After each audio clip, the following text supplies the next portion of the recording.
Erick Thohir bicara keputusan Sinteyong panggil 4 pemain naturalisasi baru.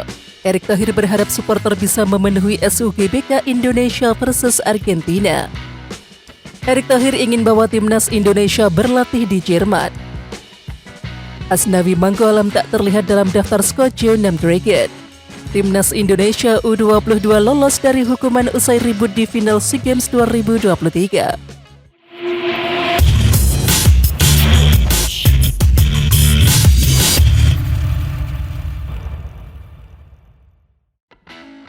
Ketua Umum PSSI Erick Thohir berbicara mengenai keputusan Sinteyong yang langsung memanggil 4 pemain naturalisasi berstatus fresh ke skuad timnas Indonesia dalam menatap FIFA Matchday Juni 2023. Ya, mereka adalah Sandy Walsh, Shane Patinama, Iver Jenner dan juga Rafael Struijk. Saya rasa gini, kita akan mempersiapkan sebaik-baiknya pertandingan FIFA Matchday, ucap Erick Thohir saat ditemui seusai Kongres Biasa 2023 PSSI. Tetapi kita harus memberikan tim yang terbaik karena apa?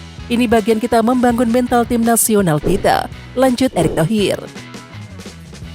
Blueprint PSSI dengan tajuk Garuda Mendunia yang sempat dibawa ke FIFA akhirnya dibuka dalam Kongres Tahunan Federasi pada Minggu 28 Mei dengan target peringkat ke-45 dunia pada 2045. Dalam blueprint yang disebar PSSI di Kongres, ditulis timnas Indonesia harus berada di peringkat 50 besar dunia pada 2045. Ya, ini dianggap sebagai target yang realistis jika semua prosesnya bisa berjalan sesuai dengan program yang sudah direncanakan. Ya, sementara itu capaian yang ditarget PSSI lainnya adalah Indonesia U17 lolos ke Piala Dunia 2031, lantas Indonesia U20 lolos ke Piala Dunia 2033, kemudian lolos ke Olimpiade 2036, dan lolos ke Piala Dunia 2038.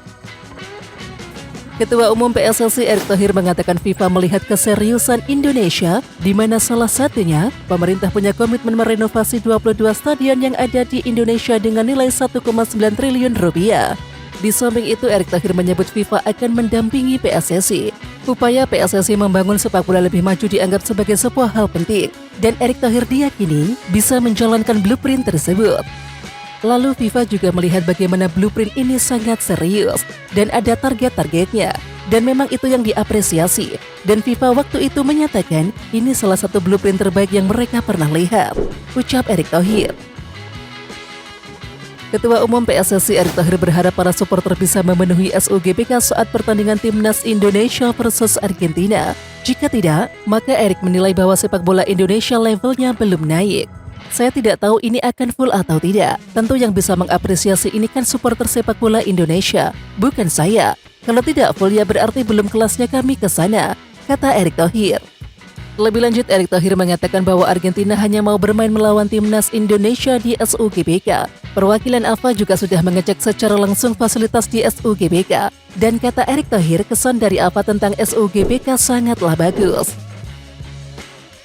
Ketua Umum PSSI Erick Thohir mengaku akan berangkat langsung ke Jerman bersama tim untuk berburu direktur teknik baru pada pertengahan Juni 2023. Namun tak hanya soal direktur teknik saja, ya, mantan Presiden Inter Milan itu ingin timnas Indonesia juga bisa berlatih di Jerman. Erick Thohir memang sejak awal sudah menekankan bahwa PSSI akan bekerja sama dengan Federasi Sepak Bola Jerman atau DFB. Ya, lebih lanjut Erick membeberkan akan ada langkah-langkah bagus yang bisa dilakukan. Bahkan saat kerjasama berlangsung ini nantinya ada peluang besar untuk pemain timnas Indonesia khususnya pemain muda bisa berlatih di Jerman. Erick Thohir ingin pemain muda meningkatkan kualitasnya ke depannya. Sebab mimpi sepak bola Indonesia ini semakin besar dan bisa bersaing di internasional. Oleh karena itu, diharapkan para pemain muda timnas Indonesia bisa berlatih di Jerman dan juga mendapatkan pengalaman bagus nantinya.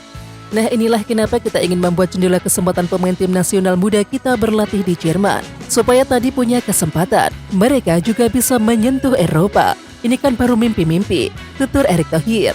Sementara itu saat ini PSSI sendiri akan fokus pada laga FIFA Matchday periode Juni 2023.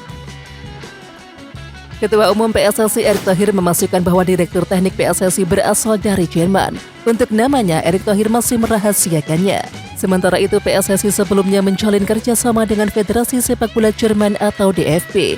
Hasil kerjasama itu, PSSI meminta salah satu orang dari Jerman untuk mengisi direktur teknik. Tugas Direktur Teknik PSSI itu nantinya cukuplah berat. Ia harus bisa membuat program yang baik, terutama demi pesepak bola usia muda Indonesia. Ya, sementara itu kerjasama PSSI dengan DFB ini tentu ada alasannya. PSSI tampaknya ingin ada pemain asal Indonesia yang berkarir di Liga Jerman. Asnawi Mangkualam tak terlihat dalam daftar skuad Jeonnam Dragons saat melibas Jeonnam City pada laga lanjutan K-League 2. Meski begitu, ternyata Jeonnam Dragons mampu meraih hasil maksimal pada laga tersebut. Tampil penuh percaya diri, tuan rumah Jeonnam Dragons sukses menang dengan skor 2-0. Hasil ini membuat Jeonnam Dragons memperbaiki posisinya satu peringkat di posisi 9 dengan perolehan 17 poin. Ya, sementara itu Asnawi Mangkualam diduga masih dalam tahap pemulihan cedera usai laga Piala FA Korea Selatan beberapa hari yang lalu. Semoga Asnawi Mangkualam bisa kembali masuk dalam skuad dan bisa tampil di FIFA Matchday Juni 2023. Timnas Indonesia U22 lolos dari hukuman usai insiden keributan di laga final SEA Games 2023. Sementara itu, salah satu media Vietnam Bongda 24 justru sewot. Padahal Federasi Sepak Bola Thailand justru memberikan sanksi tegas kepada pelaku tindak kekerasan. Media Vietnam tersebut lalu memberikan komentar terkait tanggapan Ketua Umum PSSI yang tak memberikan hukuman. Mengapa kami mengintervensi? Mengapa kita harus menghukum pemain kita sendiri? Tentu saja kami akan melakukan koreksi. Tapi ketahuilah bahwa kami juga terjebak dalam konflik dan itu adalah pemicu dari pihak Thailand. Sumber Bongda 24. Pemain naturalisasi Timnas Indonesia Sandy Walsh men-share kabar bahagia menjelang pertandingan lawan Palestina dan Argentina di FIFA Matchday Juni 2023. Pasalnya, Sandy Walsh resmi melamar sang kekasih yang juga merupakan pebasket Aislinn Koenig. Hal itu terlihat lewat unggahan yang di-share sejoli tersebut di Instagram mereka Minggu 29 Mei 2023. Ya, terlihat Aislinn Koenig men-share sejumlah foto dalam waktu bersamaan dengan menandai Sandy Walsh. Diketahui Sandy Walsh melamar kekasihnya ketika keduanya berlibur bersama di Budva, Montenegro belum lama ini. Argentina akan datang ke Jakarta untuk menghadapi Timnas Indonesia dengan skuad menterek. Lalu bagaimana perbandingannya dengan Indonesia? Ya, dari skuad Timnas Indonesia ada 6 pemain yang berkarir di Eropa. Mereka adalah Elkan Bagot, Sandy Walsh, Marcelino Ferdinand, Shane Patinama, Iver Jenner dan juga Rafael Struijk. 2 pemain lainnya berkiprah di Asia, yaitu Asnawi Mangkualam Bahar di Korea Selatan dan juga Pratama Arhan di Jepang. 2 pemain lagi bermain di ASEAN yakni Malaysia, yaitu Jordi Amat dan juga Sadil Ramdhani. Selain Jordi Amat dan juga pemain-pemain yang bermain di benua biru, terdapat pula Stefano Lillipali dan juga Mark Locke yang juga punya menit bermain di kompetisi Eropa sebelum berlaga di Liga 1 Indonesia. Oke Timnas Lovers, siapa kita? Kita Indonesia. Ayo kita dukung terus sepak bola tanah air Indonesia. Jangan lupa dukung terus Garuda Raya Channel dengan subscribe, like, dan komen karena saran dan kritik kalian sangat bermanfaat untuk perkembangan channel ini. Tungguin video selanjutnya dari Garuda Raya Channel. Salam olahraga.